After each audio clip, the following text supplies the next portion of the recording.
Olá, estudantes, tudo bem com vocês? Seja bem-vindo a mais uma aula de História. Eu, professor Paulo Brito, nosso intérprete Val, permitindo que a nossa aula seja uma aula mais inclusiva. E a gente hoje vai falar sobre os africanos no Brasil, a questão da resistência desses africanos e africanas que foram trazidos para o Brasil para serem escravizados. Então, com os objetivos da aula, analisar esse escravismo, considerando as condições de trabalho e as formas de resistência, e entender aí as motivações e o funcionamento dos quilombos no Brasil, que vai representar aí essa resistência, né, uma frente à resistência a essa escravidão durante o período colonial aqui no Brasil. Pessoal, você conhece formas de resistência à escravidão africana?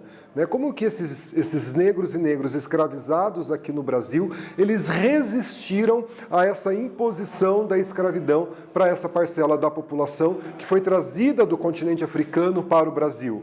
Sobre o Zumbi dos Palmares, você já ouviu falar sobre o Zumbi dos Palmares? Conhece a história do Zumbi? Ou qual a importância do Zumbi dos Palmares para a história do Brasil?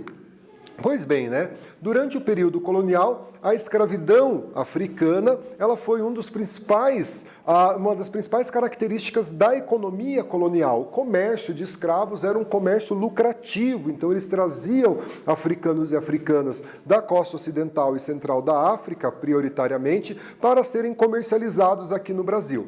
Esses africanos e africanas escravizados aqui no Brasil, eles vão então organizar várias formas de resistência a essa escravidão.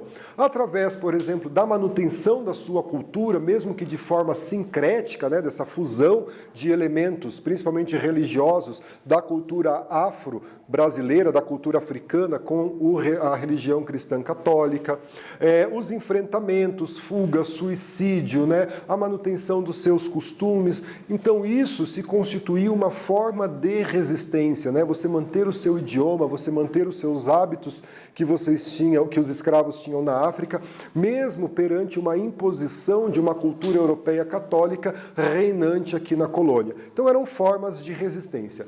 Zumbi dos Palmares, ao lado da sua esposa, Dandara, Dandara dos Palmares, foram dos dois últimos líderes do Quilombo dos Palmares, talvez aí o principal quilombo, ou com certeza o principal quilombo que nós vamos ter na história do Brasil colonial. Então o Zumbi dos Palmares tinha essa liderança do Quilombo dos Palmares, foi o último líder e ele foi assassinado quando a destruição do Quilombo dos Palmares ocorreu no final do século XVII.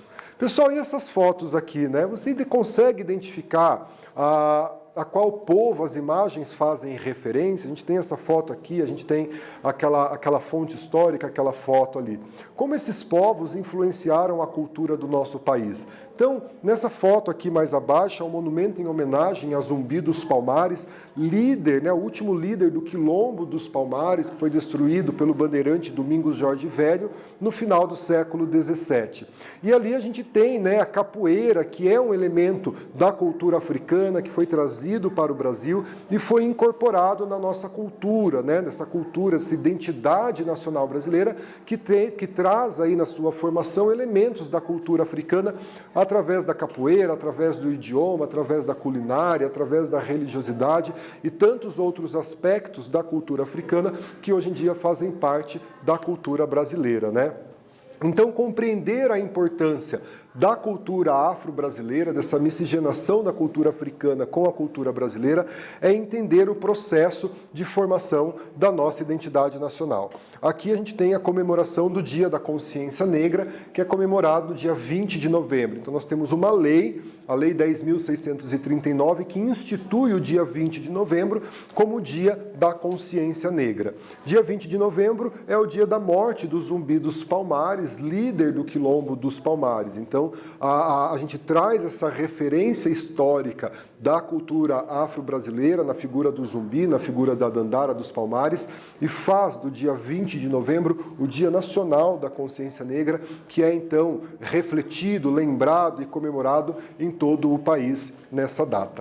Beleza? Gente, sobre o navio negreiro, como esses africanos eles eram trazidos para o Brasil. Eles eram trazidos a bordo dos navios negreiros, também chamados de tumbeiros. Por que chamado de tumbeiros? Porque havia uma grande mortalidade de africanos dentro desses navios. As condições de viagem desses africanos eram as piores possíveis, né?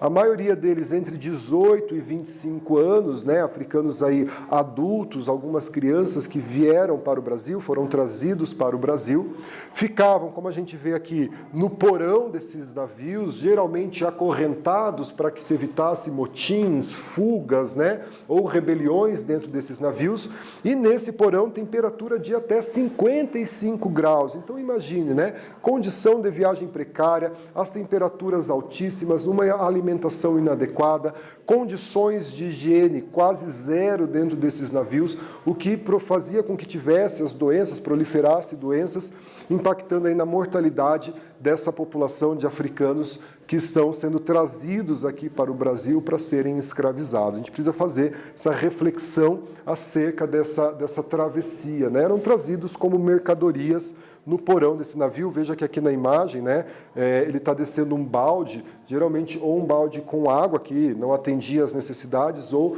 para um balde para recolher ali as necessidades fisiológicas desses africanos e africanas. Então, condições desumanas, né, não só insalubres, mas condições desumanas que foram feitas com essa população.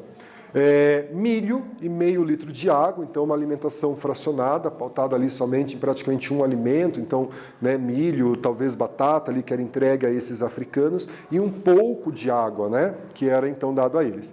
Banho durante a travessia apenas 2 vezes, então a travessia durava 30, 40, 45 dias, esses africanos e africanas tomavam apenas 2 banhos, né? Em torno de 500 escravos por viagem, podia ser mais, 600, 700, 1000 escravos, dependendo aí do tamanho do navio e o que mais ele transportava, e cerca de 20 tripulantes. Então, para evitar esses motins, né, que poderiam acontecer dentro desses navios, então esses negros e negras eles eram acorrentados e amontoados no porão desses navios. Então, como eu disse a vocês, acorrentado em toda a viagem, aqui a gente tem uma reprodução, né, uma pintura sobre como esses negros vinham aqui para o Brasil, e a gente tem um índice também, que alguns autores trazem, que é maior do que 15% de mortes durante a travessia, né? Então, um navio aí com cerca de 500 africanos para serem escravizados, a gente tem aí entre pelo menos 70, 80 deles morriam durante essa travessia da viagem. Alguns estudos trazem esse número maior, né? Por isso chamados esses navios negreiros de navios tumbeiros, tumbas, né? Verdadeiros túmulos para esses africanos e africanas, tanto no sentido de morte física, que eles, né, acontecia, como também de uma morte social e cultural, uma vez que eles eram tirados à força do seu território, da sua família, da sua cultura, para serem trazidos para o Brasil. Pessoal, a gente tem uma atividade aqui, trago um gráfico para vocês com alguns períodos, né, da história do Brasil e a estimativa de entrada de africanos aqui no Brasil para serem escravizados. São estimativas porque nunca houve um controle oficial, um registro oficial da entrada desses africanos e africanas aqui no Brasil. Então, analisando as informações, o que é possível afirmar sobre o tráfico negreiro no Brasil a partir desse gráfico aqui? A gente faz a correção dessa atividade juntos.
Pessoal, então, com base nesse gráfico, quais as informações a gente pode retirar desse gráfico para fazer o entendimento, né? Que é possível perceber através desse gráfico o desembarque dos africanos aqui no Brasil e que houve um aumento significativo ao longo dos anos da entrada desses africanos como uma mão de obra escrava aqui no Brasil, o que representa um aumento dessa demanda pela mão de obra. Então, aumentava essa demanda, aumentava a produção, Portugal ia, ao passar dos anos, ocupando mais território, aumentando a sua produção, o que demandava também mais mão de obra e a entrada de mais africanos para serem escravizados aqui no Brasil.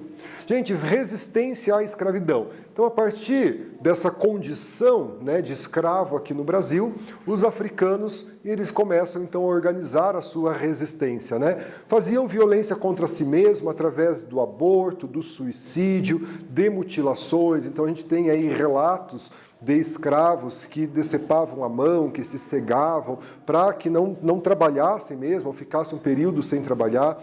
As africanas, né, abortavam seus filhos para que eles não fossem também considerados mercadorias e até mesmo suicídio.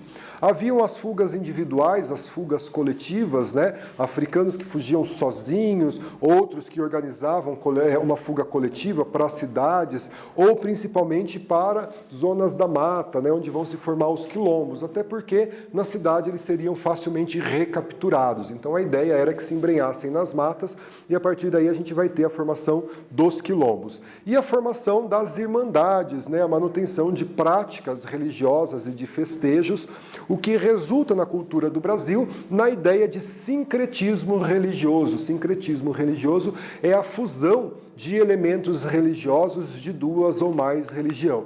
Então, o que acontecia? O escravo ele era proibido de praticar a sua fé aqui no Brasil, a sua religiosidade africana.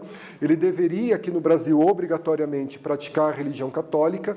Então, ele começou a criar similaridade entre os deuses da religião africana com os santos do catolicismo. Por exemplo, a gente tem uma obra da literatura chamada O Pagador de Promessas, em que retrata esse sincretismo religioso, em que Santa Bárbara, na Igreja Católica, é representada sincreticamente por Iansã na religiosidade africana. Então, eles iam para a igreja cultuar Santa Bárbara, mas internamente, no seu interior, eles estavam cultuando uma religiosidade africana, então tendo aí esse sincretismo religioso.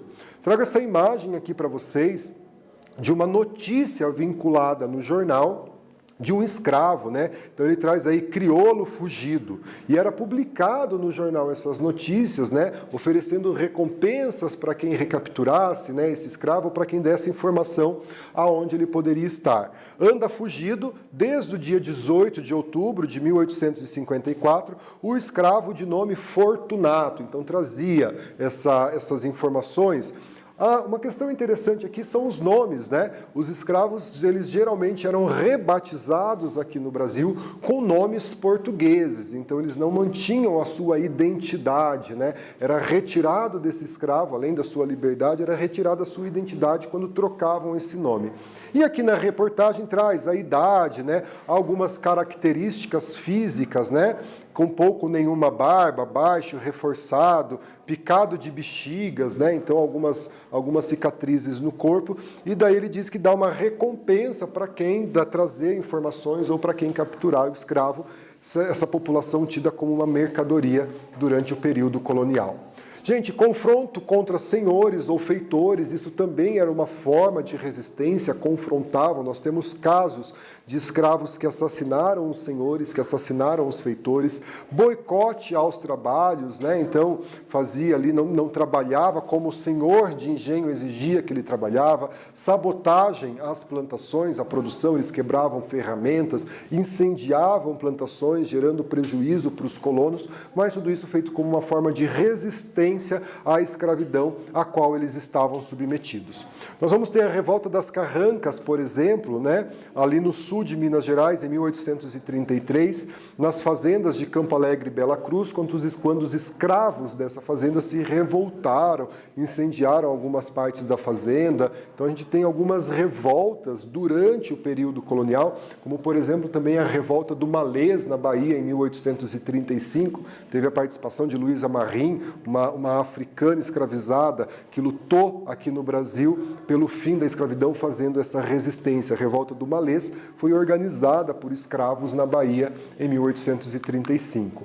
Então aqui uma pintura do século XVIII, do Valkenburg, mostrando os escravos durante uma dança cerimonial de origem africana. Então aqui a manutenção das suas culturas, né, das suas danças, do seu idioma, da sua religiosidade, ela consistia, ela era também uma forma de resistência a esse processo de escravização dessa população africana aqui no Brasil. Beleza?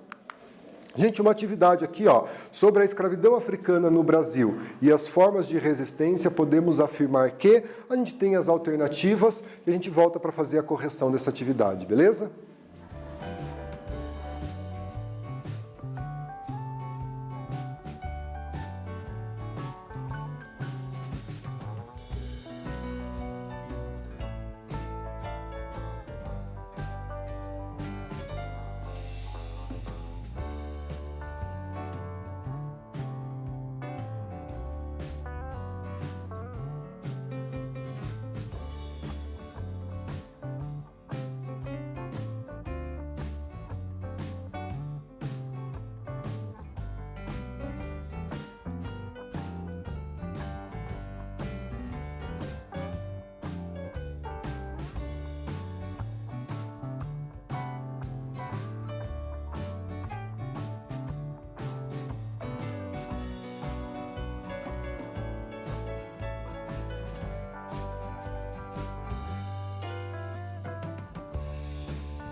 Pessoal, vamos corrigir a nossa atividade, né? Então, sobre a escravidão africana no Brasil e as formas de resistência, nós podemos afirmar que ocorreu através de fugas, suicídios, levantes, sabotagens, empreendidos por esses africanos escravizados aqui no Brasil como forma de resistir a essa opressão da escravidão colonial. Gente, o quilombo, talvez aí, né, essa estrutura que representa muito bem a resistência, uma palavra de origem quibundu, que faz referência à união, acampamento, fortaleza e povoação. Ele não foi um fenômeno exclusivo da América Portuguesa, a gente tem os quilombos acontecendo em outras regiões da América, né, ou de outras nações, em outras localidades fora da América, que organizavam os quilombos, né? Eles também eram chamados de mocambos, então quilombos ou mocambos podendo ser aí o mesmo sentido mantidos, situados em locais de difícil acesso, justamente para evitar que os senhores brancos, os donos de escravo, né, os colonos, se organizassem para atacar esses quilombos e recapturar esses negros. Dentro do quilombo, destinavam aí, né, a atividade de agricultura, mineração, caça, criação de animais, inclusive comércio. Então ele se torna uma unidade sustentável para os aquilombados, para aquelas pessoas, os quilombolas, que viviam dentro desses quilombos, né? E aliança clandestina com os povoados próximos, para que tivesse esse comércio, pudesse ter uma garantia, né? E faziam então essas alianças com esses povoados próximos. Aqui no Brasil, o quilombo mais conhecido que a gente teve, Quilombo dos Palmares, ao longo do século XVII, 1629 a 1694, estima-se aí que esse quilombo reuniu cerca de 20 mil habitantes, 20 mil negros e negras escravizados, pessoas pobres, que encontraram no Quilombo dos Palmares um local onde eles não sofriam com a escravidão, onde eles tinham acesso à terra e aos meios de subsistência. Ganga Zumba, uma das principais lideranças, e a gente já destacou a liderança de Zumbi dos Palmares. O governo português, os colonos, enviaram várias expedições para a destruição do Quilombo dos Palmares e várias delas fracassaram, né? Em 1694, com cerca de 6 mil homens, o bandeirante Domingos Jorge Velho, né, destrói o Quilombo dos Palmares, ele foi destruído, a população massacrada.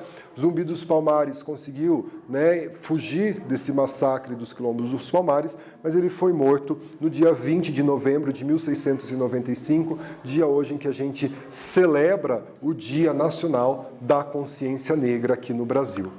Aqui há o mapa, né? O estado aqui de Alagoas, onde ficava o Quilombo dos Palmares, então ali mapa do Brasil com destaque para o estado de Alagoas. O Quilombo dos Palmares mais no interior do estado de Alagoas, ali na região conhecida como Serra da Barriga, difícil acesso para que eles pudessem organizar a sua resistência. Pessoal, então os africanos e africanas foram utilizadas em várias atividades para além das atividades agrícolas aqui no Brasil, trazidos em navios chamados navios negreiros, ou então os navios tumbeiros, devido à alta mortalidade de africanos dentro desses navios. As formas de resistência, né, através aí de fugas individuais, fugas coletivas, sabotagem, queimar plantação, próprio suicídio, né, a mutilação e a organização dos quilombos. Então, os africanos e africanas fizeram uma resistência ao longo desse processo de escravidão aqui no Brasil, né? E o Quilombo dos Palmares, o maior quilombo do Brasil colonial, o último líder desses Quilombo dos Palmares, Zumbi dos Palmares, que vai ser morto pós a destruição do Quilombo dos Palmares em 1695. Galera, espero que vocês tenham gostado da aula, fiquem bem, se cuidem, obrigado Val, nosso intérprete, e até a próxima. Tchau, tchau.